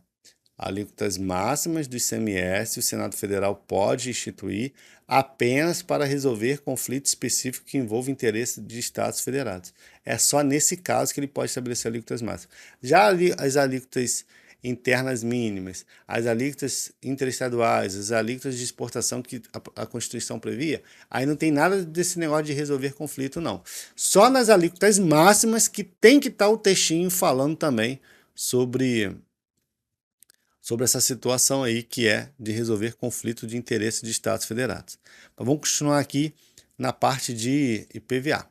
Pessoal, é difícil uma aula só de IPVA, né? Por isso que, por mais que a gente tente falar só de IPVA, acaba aparecendo também outras questões envolvendo outros temas. Então, por exemplo, ó, essa questão aqui é bem interessante, presta bastante atenção nela. A Assembleia Legislativa do Estado X editou lei com as seguintes previsões. Prescrição de 10 anos do crédito ICMS. Isso não existe, tá, pessoal? A prescrição ela tem que estar estabelecida lá na lei complementar. E a lei complementar, que a Constituição fala, ela vai falar lá o seguinte: a lei complementar irá dispor sobre obrigação, lançamento, crédito, decadência e prescrição. São esses 5. Dá para decorar? É basicamente a ordem do CTN. O CTN você vai estudar obrigação tributária, depois você vai estudar lançamento, depois você vai estudar crédito, depois você vai estudar decadência, depois você vai estudar prescrição. Deixa eu colocar o CTN aqui. Você vai ver que segue uma ordem. Então lá no título 2, né? Título 2, olha lá, você vai estudar obrigação. Aí dentro da obrigação você vai estudar um montão de coisa. Depois você vai estudar crédito tributário. Aí você vai estudar um monte de coisa. Você vai estudar sobre lançamento. E depois você vai estudar sobre decadência e prescrição. Então, beleza. Isso aí é o que a Constituição Federal trouxe para a gente. Então, não pode uma lei do Estado X mudar o prazo prescricional. Não pode. Por quê? Porque isso tem que estar lá na lei complementar e hoje a gente utiliza o CTN para isso. Então, essa questão A1 está errada. Vou ler a 3 aqui. Isenção tributária do ITCMD para determinados contribuintes. A Constituição, lembra aquela questão que a gente acabou de fazer aqui atrás? Ó? Que a gente não pode estabelecer. É vedado instituir tratamento desigual entre contribuintes que se encontram em situação equivalente? Então, essa questão aqui tem esse erro. Está o CESP aqui cobrando novamente. Por quê? Porque ele está querendo instituir ITCD apenas para alguns contribuintes. E falou de forma genérica, né? Então, como ele falou de forma genérica, a gente vai tratar isso aqui como errado, porque ele está querendo estabelecer uma situação diferenciada para pessoas que, por vezes, têm tratamento. Ele está querendo estabelecer tratamento desigual para pessoas em situações iguais. Ah, só esses contribuintes aqui. Não, por que só esses contribuintes? Ou você traz uma isenção para qualquer contribuinte que esteja enquadrado nessas situações aqui. E, além disso, tem que ter toda aquela questão também, né, de estar respeitando ali os princípios de direito constitucional e direito administrativo. Por exemplo, o cara não pode utilizar essa isenção aqui, utilizar o direito tributário para conseguir voto. Então, vou pegar essa camada aqui que eu consigo mais votos e eu vou aplicar uma isenção, falar que é genérica, mas na verdade não tem nada de genérica nisso. Mas aí os órgãos de controle vão trabalhar para isso não acontecer. Mas de uma forma geral, não pode estabelecer isenção tributária de TCD para determinados contribuintes. A Assembleia Legislativa ela não pode mudar a prescrição que a gente estuda lá numa lei complementar federal. Não pode. O que ela pode fazer? Ela pode definir os contribuintes e base de cálculo do IPVA. Mas por que ela pode definir os contribuintes e base de cálculo do IPVA? Foi por conta dessa situação aqui que eu falei para vocês no início aqui, que a Constituição Federal ela traz para a gente a necessidade da lei complementar tratar sobre o pessoal aqui até avisou, né? Tá aqui, né? No caso de entidades religiosas, ela não traz essa exceção de patrimônio, renda ou serviços. Por isso que eles entendem que no caso do ICMS, quando importa mercadoria, ou quando vende as coisinhas lá, vamos supor, vendeu o cachorro-quente. No caso das entidades religiosas, elas não teriam essa essa exceção aqui de patrimônio, renda ou serviço, ela seria imune. Mas só tem que tomar cuidado, né?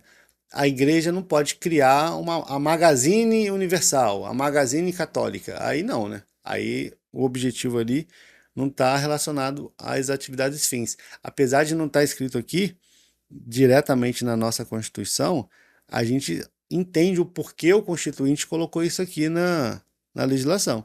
Porque a ideia não é que a igreja passe a concorrer com atividade comercial, e sim poder aplicar ali, vender as mercadorias que são inerentes à igreja.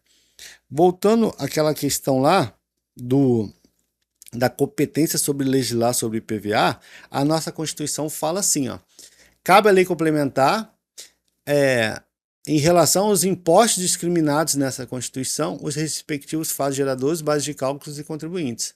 Porém, a gente até hoje não teve essa legislação tratando sobre IPVA, entendeu? Então, em virtude, tá aqui, ó, em virtude do entendimento agora exposto, diante da ausência da norma geral da União sobre IPVA, cada estado pode exercer a competência legislativa plena sobre a definição de fato gerador, base de cálculo e contribuinte.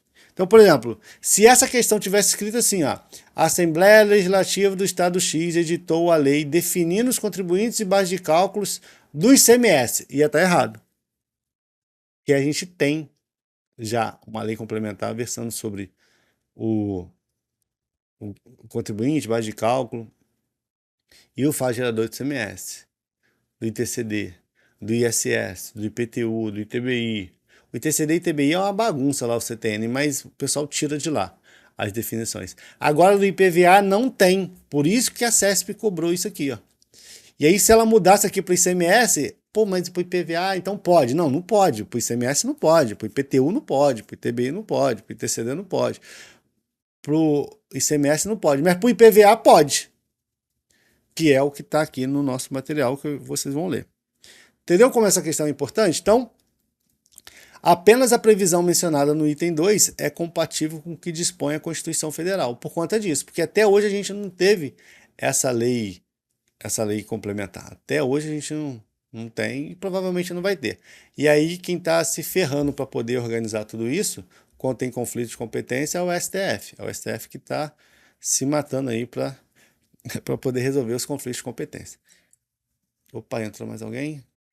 Não tem nenhuma jurisprudência sobre COSIP para a igreja, mas eu posso pesquisar aqui. O que eu sei é que é cobrado da igreja COSIP e taxa de lixo. Isso, inclusive, não sei quem não sabe, eu era auditor de um município lá de São Gonçalo. Eu trabalhava como diretor de IPTU lá. Que vocês estão estudando para você faz Rio. Você faz Rio é tudo organizado, mas se vocês passarem por algum concurso municipal, vocês vão descobrir que o pessoal vai passar a missão para vocês e falar assim, a partir de agora você é o diretor do ITBI. Aí tu fala, rapaz, mas que diretor de ITBI o quê? Eu não sei nada. Não, agora tu é o diretor, pesquisa aí.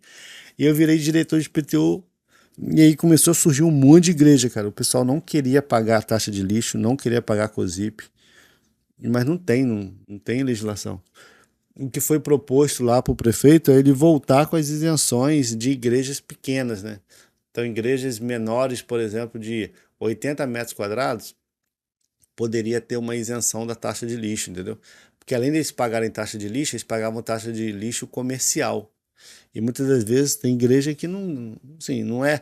Aí você colocava uma igreja comercial e uma mercearia para pagar a mesma taxa de lixo. Sendo que uma mercearia, um hortifruti, produz muito mais lixo do que uma igreja que abre terça, quinta, sábado e domingo, de 7 às 9, entendeu? Mas que eles colocavam tudo no mesmo balaio. E aí gerava um custo muito grande para a igreja, né? Porque uma taxa de lixo comercial ela é muito mais cara. Tem lugar que chega a R$1.800, R$2.000. Fora a COSIP, né? A COSIP o pessoal não reclama muito não, pessoal. Porque a COSIP já vem na conta de luz e aí nem percebe que está pagando. E normalmente é R$15 por mês, R$25.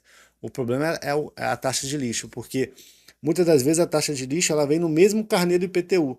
Aí vem escrito assim, IPTU, aí vem IPTU zerado, mas tá lá, o carnê do IPTU e taxa de lixo. O cara lê IPTU já fica nervoso. Aí vem o IPTU zerado, por conta da imunidade, mas vem a taxa de lixo. Aí os caras ficam uma arara, né? Os caras ficam bravos. São os bastidores aí de trabalhar em município pequeno, porque no caso do você faz RJ, tu vai ser protegido, né? Ninguém vai chegar perto de você, dificilmente alguém chega perto de você. Já em município, o cara, se bobear, o vereador entra na tua sala para tirar uma dúvida. Vem com a simpatia e tal, legal, mas ele tá lá te enchendo o saco, não tá deixando tu trabalhar. Aqui, pessoal, é uma questão que envolve ITCD, envolve direito tributário também e envolve IPVA. É uma questão que ela está trabalhando aqui, o que a gente chama de sucessão causa-mortes, de sucessão causa-morte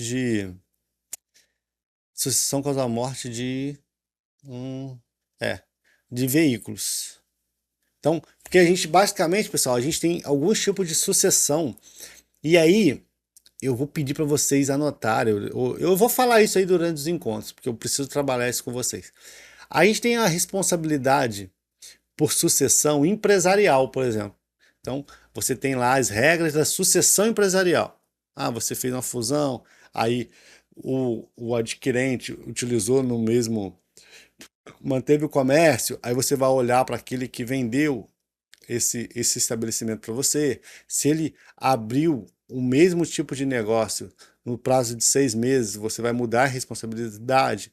Aí você pode ter responsabilidade integral, você pode ter responsabilidade subsidiária. Então você tem anota aí, a responsabilidade por sucessão empresarial. Você pode ter a responsabilidade por pessoal. E essa responsabilidade pessoal, você pode ter responsabilidade pessoal por atos omissivos, você pode ter responsabilidade por atos não omissivos, sendo que esses atos não omissivos, você pode ter atos não omissivos sem culpa, né, sem dolo, e também por dolo. Então você pode ter um ato omissivo, você pode ter atos não omissivos. Esses não omissivos você divide por 2. Você pode ter atos não omissivos geral, genérico, e você pode ter por dolo. Isso tudo a gente estuda em responsabilidade tributária, tá? Então, esse assunto aqui, ó, do artigo 128 ou 138, é uma panca. Eu acho que o pessoal mais tem dúvida nisso, mas vocês não vão ter dúvida disso, porque nos encontros eu vou acabar com todos esses tipos de dúvida. Eu vou trazer meus resumos antigos, eu vou solucionar esse problema. Mas você tem a responsabilidade pessoal. Você também tem a responsabilidade por sucessão imobiliária de imóveis, que tem regra própria. E você tem a sucessão de mobiliário, que aí a gente vai dar o principal exemplo dos carros, dos automóveis. Então, por exemplo, a sucessão de IPTU pode ser diferente da sucessão de IPVA, tá bom? E vocês vão ver, aí vocês vão, eu vou tirar todas essas dúvidas de vocês, mas se vocês já estiverem estudando e quiser dar uma olhada nisso, você tem a sucessão por... Opa, pode falar, Mauro. Isso, aí você tem a sucessão pessoal por atos omissivos, sucessão pessoal por atos não omissivos, você tem sucessão imobiliária quando você compra um imóvel, você tem a sucessão quando você compra um automóvel, já é diferente essa transferência de responsabilidade. Você tem quando você tem estabelecimento, então você tem a regra geral, aí vem a lei de falências, traz uma situação que você sai da regra geral, porque então ninguém ia comprar nenhuma empresa que tivesse em recuperação judicial, falência, ninguém ia querer comprar nenhum pedacinho dessa empresa se viesse a responsabilidade para ele. E você também tem a responsabilidade por sucessão causa-mortes, que aí você tem que tomar cuidado para não confundir com a sucessão imobiliária e nem de automóveis. Então, se eu compro um carro do Mauro e eu descubro que ele não pagou IPVA de 2021, esse PVA a partir de agora é meu. Agora, se eu compro uma casa dele e a prefeitura fala, em 2021 tinha o IPTU em aberto, eu falo, mas calma aí, pô, mas eu tenho um documento aqui que a própria prefeitura tinha falado que não tinha nenhum documento aberto. Não tinha nenhum IPVA aberto, um IPTU aberto para esse município. Então eu consigo comprovar isso e fugir dessa responsabilidade. Essa responsabilidade fica com o Mauro. Não é assim, Mauro, que a gente estuda lá no caso de imóveis? Isso, aí volta para a pessoa. Isso aí eu vou explicar tudo direitinho, uns mapas mentais com questões. Mas essa questão especificamente aqui, apesar de ela estar falando sobre IPVA, ela é uma sucessão causa-mortes. Então, por ser uma sucessão causa-mortes, aí você vai trabalhar a responsabilidade e definir quem é contribuinte de acordo com os aspectos temporais lá da sucessão causa-morte. Então, por exemplo, você vai ter os tributos devidos antes da eu não gosto nem de falar, né? Mas, por exemplo, a pessoa faleceu, então você tem um tributo antes desse falecimento. Vou ficar dando exemplo de morte, pelo amor de Deus, ninguém merece, né? Opa, alguém quer entrar aqui. Você tem a responsabilidade por aquele período em que a pessoa já faleceu, mas ainda não teve o inventário. A, a sucessão ali, agora eu não lembro o nome especificamente, agora vocês me pegaram, porque eu estudei antes da partilha. É partilha o nome? Deixa eu olhar aqui na Constituição, na Constituição, no CTN. Enfim, eu não vou lembrar de que a ideia é IPVA. Mas existe sim. Ah, tá. Você tem o evento ali, data da morte, que aí você tem a responsabilidade dos contribuintes, e a data da partilha você tem um outro aspecto temporal. Só ia pedir para vocês não confundirem com a sucessão que não tem nada a ver com causa-mortes, que é a sucessão de imóveis e a sucessão de automóveis. Que aí não interfere na sucessão causa-morte. Quando eu compro o imóvel de alguém, eu tenho regras próprias da sucessão imobiliária. Quando eu tenho a compra, por exemplo, de um veículo, eu tenho a sucessão específica dos tributos devidos por aquele veículo, e que já é diferente da sucessão imobiliária. E na sucessão causa-morte não vai fazer tanta diferença isso. Então, por exemplo, se quem morreu, que a gente chama de decujus, devia IPTU, o espólio vai ser responsável. Independente se é imóvel, se é automóvel, se é IPVA, se devia IPVA, IPTU, o espólio vai ser responsável pelas dívidas tributárias do decujus antes da data da morte. Já depois da data da morte, o espólio vai se tornar contribuinte, independente se é IPTU ou IPVA. É só isso que eu queria chamar a atenção de vocês, porque a gente vai trabalhar bem isso. Aí se você já se eu não entendi direito o que o Wilson está falando ali, eu vou dar uma olhadinha melhor em responsabilidade tributária. Porque nesse caso aqui, ó, aberta a sucessão após o falecimento de Heriberto, foram verificados antes da sentença de partilha dívidas oriundas do não pagamento do IPVA.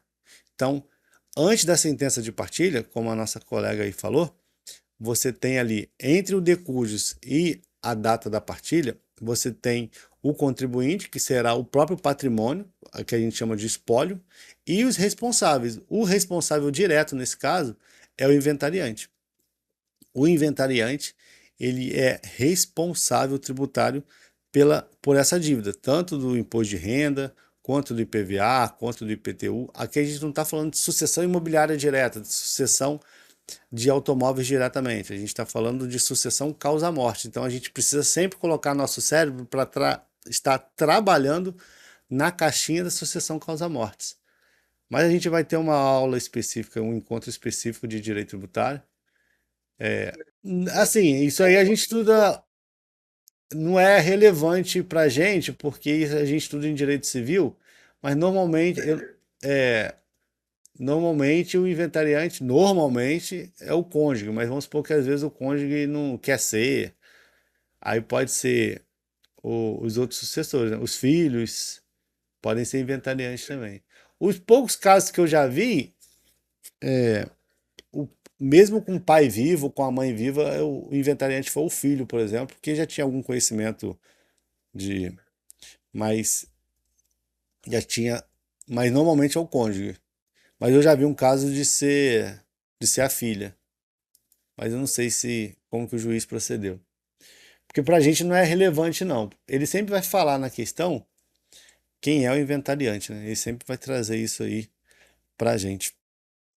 Isso aqui é mais uma questão jurisprudencial que vai estar lá no nosso material. por conta... Alguém até falou aí, por exemplo, dos prazos que a gente tem, né? Se o prazo de vencimento pode mudar, se isso aí muda, se o fato gerador pode mudar o prazo. E eu falei, não, ele perguntou se a data do fato gerador pode mudar, se isso interfere na anterioridade. E eu falei que não, e inclusive citei o exemplo do prazo de vencimento. Pode mudar também, que isso também não interfere no prazo, na situação de anterioridade. Não há que se falar de anterioridade só porque mudou o prazo. Essa questão aqui, e eu acho que a prova de direito tributário vai ser muito assim, pessoal. Essa questão aqui, apesar de ter caído para o TCE, é uma questão que trata de direito tributário aplicado ao IPVA e que é muito importante para a gente saber para você faz RJ, que é a situação do prazo prescricional em relação à notificação do IPVA. Porque normalmente o que vem lá no IPVA? Você recebe o IPVA com uma data de vencimento. E aí se você não pagar esse IPVA, o que o fisco faz? Ele já parcela de forma automática. Quem tem carro já sabe disso. Então, por exemplo, ele falou aqui, ó, Maurício recebeu um carnê de IPVA. Lá dizia o seguinte, ó, opção para pagar até dia 26 de janeiro de 2015. E se você não pagar até 26 de janeiro de 2015, tá vendo? Caso o Maurício não realizasse o pagamento, sublinha isso aqui, ó, seria automaticamente incluído na opção de parcelamento, com vencimento da primeira parcela em 26 de fevereiro e nos próximos 5 meses. A questão envolve basicamente isso aqui, ó, parcelamento automático. Isso poderia interromper o prazo prescricional e começar a contar novamente. O parcelamento automático, ele interrompe o prazo prescricional? Estessa é a pergunta envolvendo IPVA que o STF teve que trazer à tona para a gente, porque o pessoal estava usando muito isso para poder aumentar o prazo para poder exigir o tributo dos contribuintes. O que basicamente o fisco estava fazendo? O fisco estava pegando e oferecendo um parcelamento automático, sem um contribuinte se manifestar. O contribuinte não se manifestava e o fisco ia lá e oferecia o parcelamento automático. E isso aí aumentava a possibilidade do fisco levar o prazo prescricional para frente. Essa é a ideia do fisco. Então, ele falava o seguinte, ó, o CTN fala o seguinte, né? Suspendem a exigibilidade do crédito tributário. O que o CTN fala pra gente? Tá aqui, ó. Suspende a exigibilidade do crédito tributário e o parcelamento. Então, o parcelamento tá ali, tá parado, tá suspenso. Mas esse parcelamento aqui, a ideia desse parcelamento é o parcelamento que o contribuinte quis parcelar, e não o automático pelo fisco.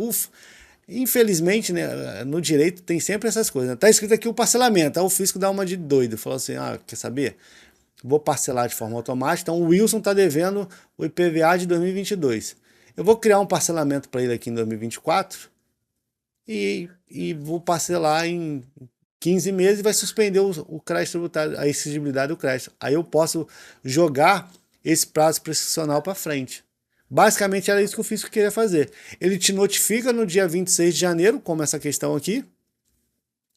E se você não paga, ele inicia um parcelamento automático. Por conta de quê? Porque suspende a exigibilidade do crédito tributário, o parcelamento. E hoje já foi incluído em indenizativos dos passados. Né? Aconteceu isso com alguns de pagar. É legal. Você vê que ele não cobrou o tributo por conta da justiça, né? A justiça estava ainda... A justiça tinha suspendido eles estavam discutindo se aquela taxa era legal ou não legal.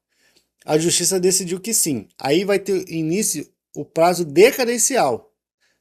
Então, a decadência do crédito é você poder fazer o lançamento. O fisco ainda está no prazo de fazer o lançamento. A gente vai trabalhar também o prazo decadencial. A gente tem alguns prazos decadenciais que a gente precisa estudar, né? Tem o prazo decadencial que a maioria das pessoas conhecem, que é o primeiro dia do exercício seguinte. Então, assim, como eu estudo, aí um amigo meu me perguntou. Ele tinha 4 anos que não pagava e ele foi incluído justiça ainda É. devendo 9 mil. O fisco lançou. O fisco lançou.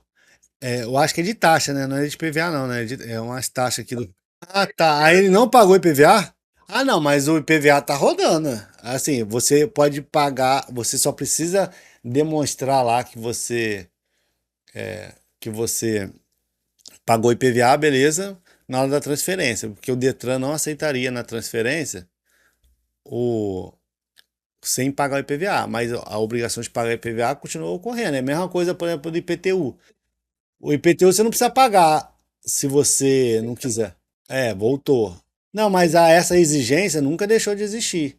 O lance era igual o IPTU. Se eu não pago o IPTU da minha casa, vai ficar correndo lá juros, aí juros de mora, aí multa. O fisco pode inscrever em dívida ativa e a qualquer momento pode até me executar se o fisco quiser. Mas essa obrigação não muda o fato de eu, por exemplo, não quero pagar. Eu não preciso de nenhum documento da minha casa para estar nela. A decisão lá da justiça foi isso. Para eu poder ter o documento de que eu estava tudo, que eu podia andar com o carro, ter o licenciamento, precisa o imposto estar pago? A justiça quis discutir isso e falou: ó, enquanto eu discuto isso, não cobre os impostos, não exija o imposto para poder ter o licenciamento. Mas a dívida do IPVA estava lá. Aí, a princípio, eles só iam exigir a dívida do IPVA toda quitada na transferência de automóvel, né? Isso. Mas por licenciamento estava suspenso. Como a justiça decidiu. Mas assim, se ele entrasse em dívida ativa, lá no dívida ativa RJ, ele já ia encontrar o nome dele lá em dívida ativa. Isso aí não ia mudar. Ele só não procurava. Ele só procurou porque a partir de agora, para ter o licenciamento, tem que pagar o imposto. Aí ele, não, mas a dívida do IPVA nunca deixou de existir. Ela só não era exigida para o licenciamento. Naquele momento. Mas a dívida estava lá. A gente, por exemplo, não precisa de licenciamento da nossa casa e a gente pode ficar sem pagar o IPTU. Mas se ficar sem pagar o IPTU, daqui a 3, 4 anos, as prefeituras estão colocando em execução fiscal já. Aí não teve nenhum tipo de isenção, exclusão do crédito, ele só não estava sendo exigido para o licenciamento, mas a dívida do IPVA estava lá. A confusão dele foi, só vão me exigir o IPVA pago na transferência de automóvel. Beleza, mas isso não significa que não vai estar lá sendo cobrado. Ele só não estava sendo cobrado no licenciamento. Essa questão aqui, ele fala o seguinte, o IPVA vence dia 26 de janeiro. E aí o fisco automaticamente traz o parcelamento o parcelamento automático desse PVA pelo não pagamento no vencimento. Nesse caso, quando inicia o prazo prescricional? Pessoal, o prazo prescricional ele não se inicia na data do fato gerador. Isso é fato, tá bom? E o prazo prescricional também ele vai ser iniciado no primeiro dia após o vencimento. Então, você teve a notificação, tem até dia 26 de janeiro para pagar. Você não pagou, qualquer parcelamento automático do fisco não influi na suspensão da exigibilidade do crédito. Qualquer parcelamento automático do fisco não influi na exigibilidade do crédito. Então, essa ideia de que o fisco ele pode fazer um parcelamento automático para aumentar o prazo prescricional, seja do IPTU, do IPVA, e quando a gente lê aqui, suspende a exigibilidade do crédito tributário, é o parcelamento feito pelo contribuinte, não é um parcelamento automático. Essa questão do CESP aqui, ela foi fácil por causa de quê? Porque ela trouxe como resposta, inicia-se 6 de janeiro. E, independente de qualquer situação, não teria por que iniciar dia 6 de janeiro. Não tem porquê. O Maurício recebeu na sua carta a notificação no dia 5 de janeiro. A ideia que está pensando é o seguinte, é a partir do primeiro dia da notificação. Mas não, pô. Ele tem um prazo para pagar, enquanto ele tem esse prazo para pagar, não pode estar ocorrendo o prazo prescricional. O prazo prescricional é a partir do momento que ele não pagou o tributo. E quando que ele não pagou o tributo? Depois do dia 26 de janeiro. Dia 27 de janeiro, o fisco pode falar, ele não pagou. E qualquer parcelamento automático do fisco não suspende a exigibilidade do crédito tributário. Então você vai lá no CTN e você coloca aqui, o parcelamento feito pelo contribuinte. Não é o parcelamento automático. E aí a gente vai encontrar várias questões que depois vou mostrar para vocês tratando disso. Essa questão basicamente é: o fisco fez o parcelamento automático e isso não influi na suspensão da exigibilidade do crédito tributário. Beleza? Então, beleza. E outra situação aqui para a gente terminar, pessoal, porque isso aqui foi só uma aula zero para eu me habituar aqui com vocês, trocar ideia, mas a gente vai trabalhar bastante isso aí. A ideia do parcelamento, pessoal. Tem uma ideia do parcelamento que a gente fala assim, ó, o parcelamento ele suspende a exigibilidade do crédito. Beleza, pô, suspende. O que é suspender?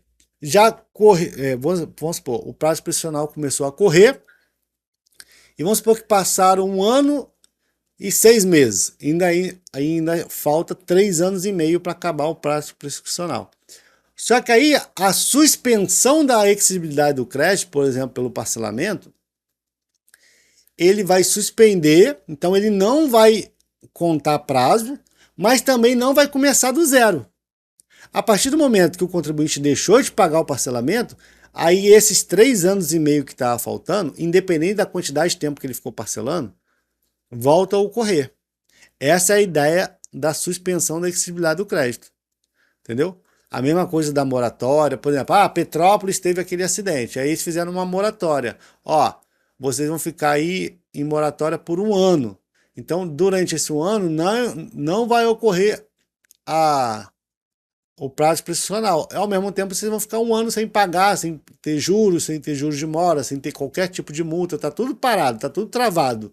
E a partir do momento que acaba a moratória, começa a ocorrer os prazos novamente, sem voltar do zero. Essa é a ideia da suspensão.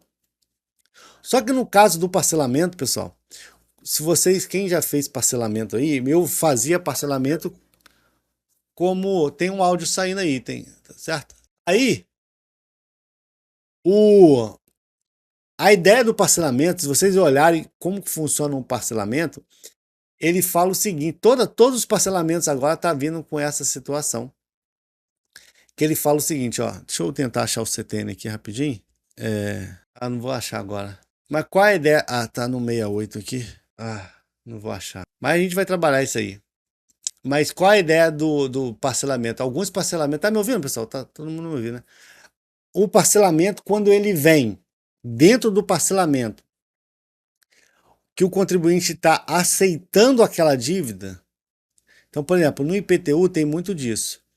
No IPTU, no IPVA é mais difícil ocorrer, mas no IPTU, você vai lá na sua prefeitura e descobre que você está devendo, por exemplo, 10 mil reais. Aí você fala, por que eu estou devendo esses 10 mil reais? Aí o cara fala assim, não, é porque você tinha que ter vindo aqui na prefeitura para falar que sua casa aumentou.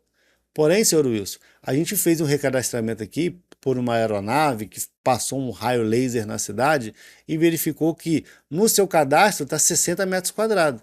Porém, a verdade é que tua casa tem 100 metros quadrados. Esses 40 metros quadrados você não veio aqui na prefeitura falar que você aumentou sua casa. Por isso que a gente cobrou dentro do prazo decadencial vai cair novamente. Dentro do prazo decadencial, a gente cobrou os últimos 5 anos do IPTU não pago sobre essa diferença, do 100 por 60. Aí eu aceito essa dívida. Eu assino lá um documento de que eu vou parcelar, mas que eu aceito essa dívida. Quando eu assino esse parcelamento em que eu aceito essa dívida, que eu não sabia na época do IPTU 2020, 21, 22, nesse caso, esse parcelamento não só suspende a exigibilidade do crédito, mas também ele interrompe e começa a contar do zero. Essa foi a decisão do STF, que eu vou trabalhar essas questões tudo com vocês, tá, pessoal? Mas procure... Aconteceu, né? Isso aí. Isso aí é direto, tá acontecendo direto, porque essas novas tecnologias trazem essa possibilidade de você pegar um loteamento, passar um drone, fazer as medições lá, ou então se você quiser fazer algo mais complexo, pode passar um avião com raio laser, coloca alguns pontos na cidade para passar esse raio laser aí, essa tecnologia, faz um mapeamento da cidade e dá certinho por pixel.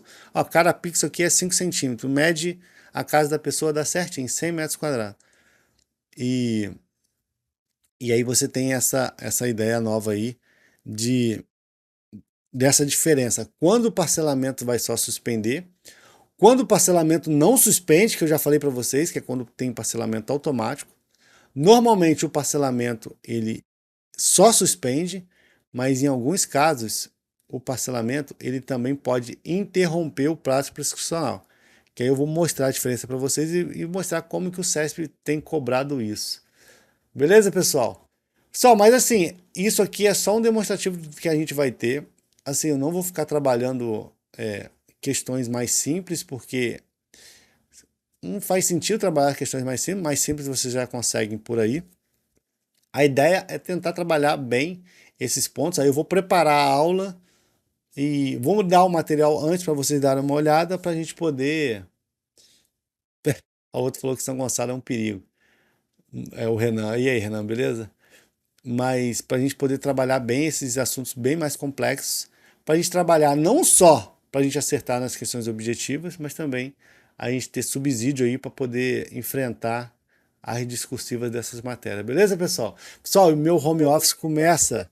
e meu home office começa às 9 horas. Então, como eu estou ao vivo aqui, para evitar a chateação de qualquer pessoa, né? Eu vou começar a trabalhar. Beleza, pessoal? Fica com Deus aí. Tchau.